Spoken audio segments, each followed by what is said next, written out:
Ma'am, Rajeshri. Thanks, ma'am. Big hand.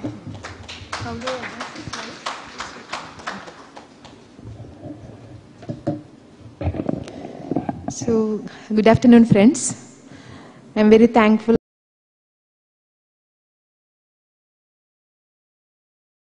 for this opportunity.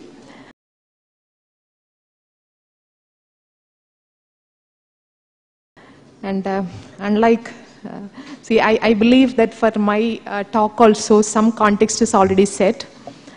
And it's not like Ramesh, I'm very much used to, and so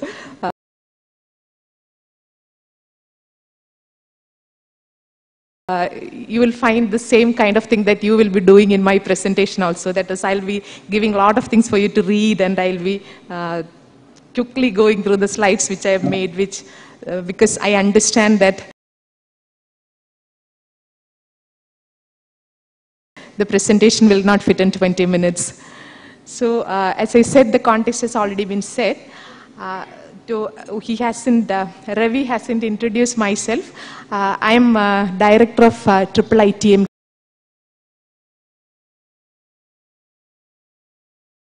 Indian Institute of Information Technology Management, Kerala, which is a postgraduate institute which specifically focuses on it.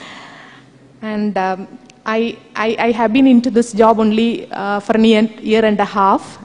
For the past 20 years, I have been in academics. I'm a professor in computer science. So coming back to the presentation, this is going to be the agenda for the presentation. I'll just introduce you to the transformation in engineering education that has been on for a few years. And we'll look at the attributes of a global engineer, which is already been discussed to some extent in Ramesh's presentation, so that makes my job easier. And in order to arrive at a stage for the products to have these attributes, what is its impact on the education? That also was at a broad level pointed to by the last presenter, and the general challenges for the educators now. Coming to the major shifts in engineering education since the beginning of 20th century, if you look at 1940s, the practical aspects of engineering design, including drawing, machining, and surveying, these kinds of things were given prominence, and we call them as basic engineering disciplines now. And after World War II, mathematics and physical sciences became prominent. Too much emphasis was given to theory and sciences. Because of that, by 1980s, there was a lament basically from industry that the engineers are not prepared to be adopted for industry because they lack professional development as per the industry norms. Then came 1990s, where people started thinking about outcome-based education.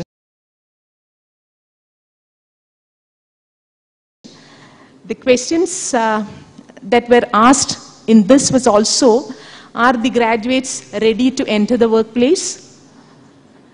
Is ABET, you must be knowing, you must have heard of this.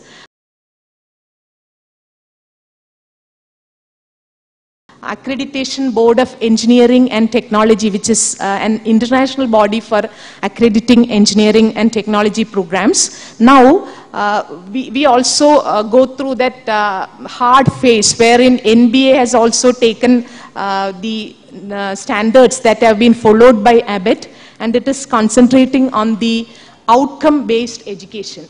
So those of you who have gone through that process would be understanding how exactly you prepare for that accreditation process, which has become mandatory now. So that puts a lot of constraints to engineering curricula because everything is outcome based. Say for example, if you take a subject, for example, for computing, you teach, say, computer science and IT, you teach distributed systems or programming, whatever it is, you take everything. Even for a module, you have to specify what is the outcome of this for the entire course, then for different subjects, and then for every subject, you have to specify what this is going to, at the end of it, what is going to be the learning outcome, what the students are expected to do, and how exactly these outcomes are achieved through the teaching learning process. So this puts a lot of constraints to the curricula, and also there is a criticism that the creativity by the programs and students is being somehow stifled through this process because it's too much concentrating on, or narrows down the study, the focus of study for a specific subject and programs. In order to evaluate this, Engineering Criteria 2000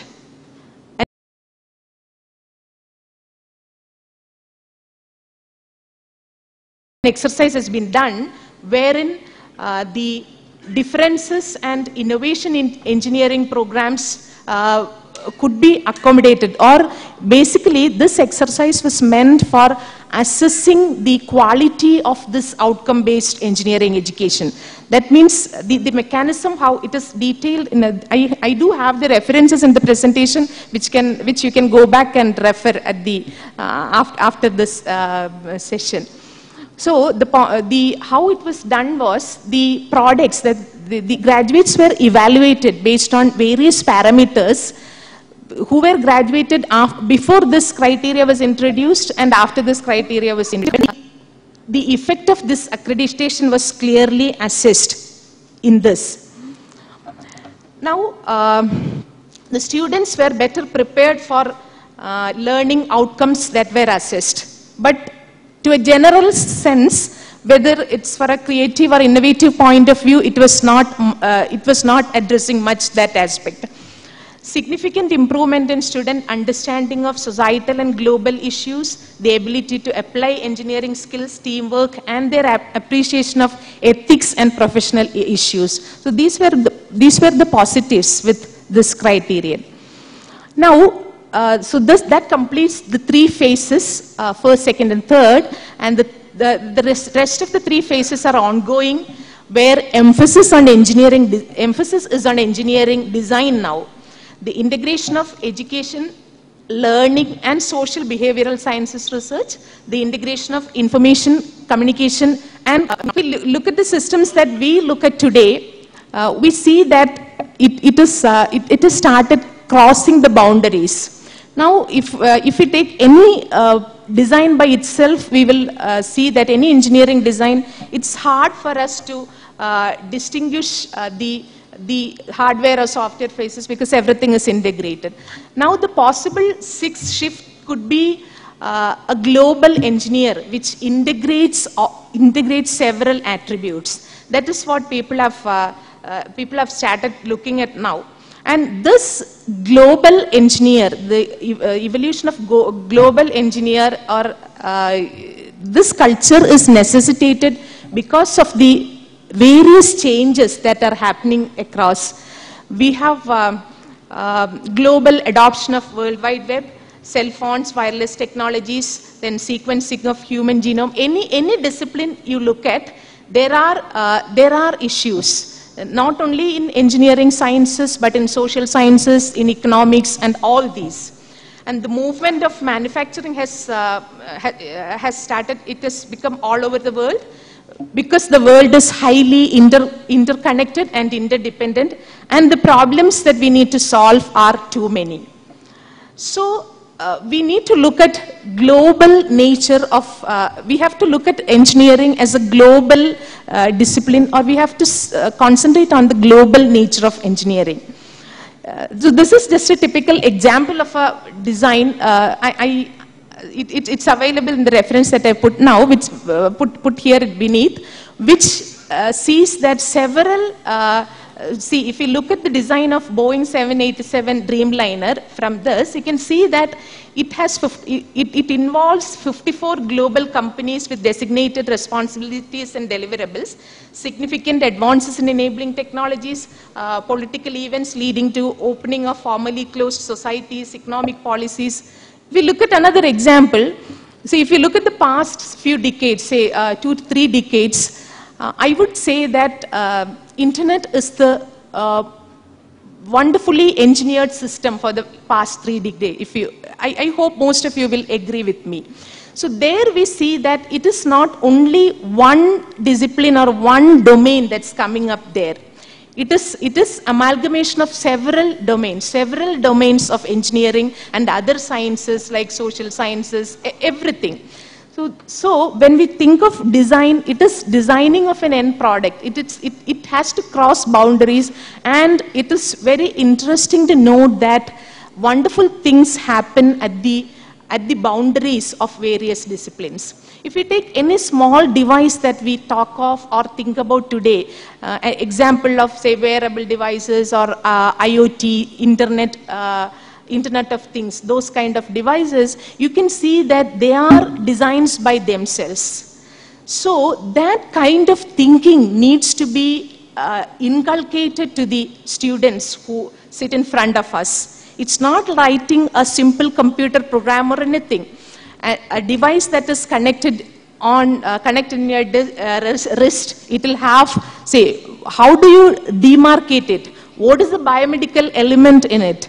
And what is the biomedical engineering part of it? What is the communication part of it? What is the computation part of it?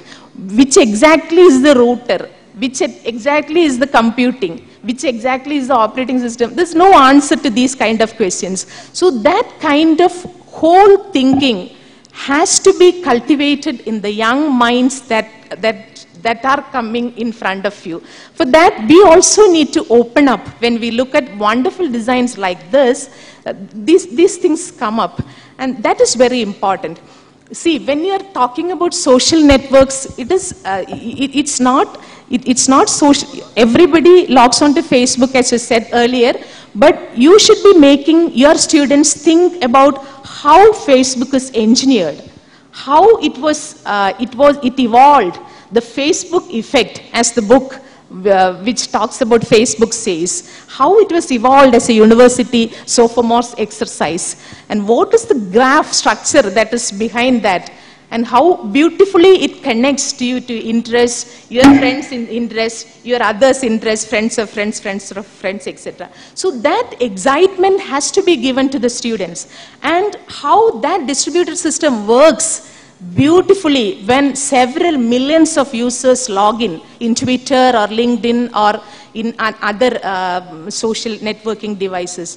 So we have to shift our focus from teaching to exciting students. Our responsibility is to see that the students are excited and they go back and learn. Now coming to the rationale for developing global competence, which I was trying to push in. What is global competence and what is meant by this, why this is required, and what are the attributes for global competence. A work that has been done by the reference cited, they have identified 13 characteristics characteristics for a global engineer, and these, I don't have time to discuss all those 13, so you have to go back and read, as I said earlier, and these have been ranked into a 5-point scale, these 13 attributes, and these top 5 attributes are classified in this list, which covers most of the things I was discussing, and he was also touching upon a few. So these are the top 5 attributes for developing global competence: can appreciate other cultures, proficient working in or directing a team of ethnic and cultural diversity, is able to communicate across cultures, has had a chance to practice engineering in a global context, can effectively deal with ethical issues arising from cultural and national differences. Now, what are these things bringing into the engineering education? How should we include all these in our exercise? Defining the context for the attributes specified, determining what can be accomplished within the constraints of a university education. So that becomes very difficult. Whenever we see, to teachers, if people start and say students should be sent for interns and all, the first thing that the first kind of response will be, where do we have time? After the semester exams, they immediately have the next semester started. So that becomes difficult for us to integrate these things into this thing. Engineering curricula is already crowded. So we have to be creative and flexible to take advantage of a student's entire university education. We have to work out from within our roles. We have to work out strategies to accommodate all these in the constraints specified. So for addressing these challenges, we have to have a totally new educational experience. Can think of some interesting things like dual major or dual degree programs, minor or certificate programs. Then some general programs can be considered, which will contribute to some credits to attaining a bigger degree or whatever. These are some interesting things which one can look at when planning educational programs. Then international projects, study abroad or academic exchange, collaborative research and design projects, service learning projects abroad, and graduate level international programs. So see, without much delay, something like service engineering will come. That's my feeling. So the things that what needs to be taught, that is different, because that will keep on changing. But providing the environment for that learning, which can achieve the outcomes, that's what we should be concentrating on. So and also engineering educators have to address a very broad concern, because see, the students who pass out of our institutions are not going to stay in some verticals forever. They will only be working as practitioners for a short while, and then they will change. So increased technology to our work has also made some technology aspects of an engineering program sound base for other careers and profession. That means if you look at management professionals or even bureaucrats, IAS, or those kind of administrative jobs, if you look at, all of them come from, most of them come from such professions. So educating is we are not educating, so we have to keep in mind that we are not only educating professional engineers, but a new breed of graduates with an engineering-based liberal education. That's very important.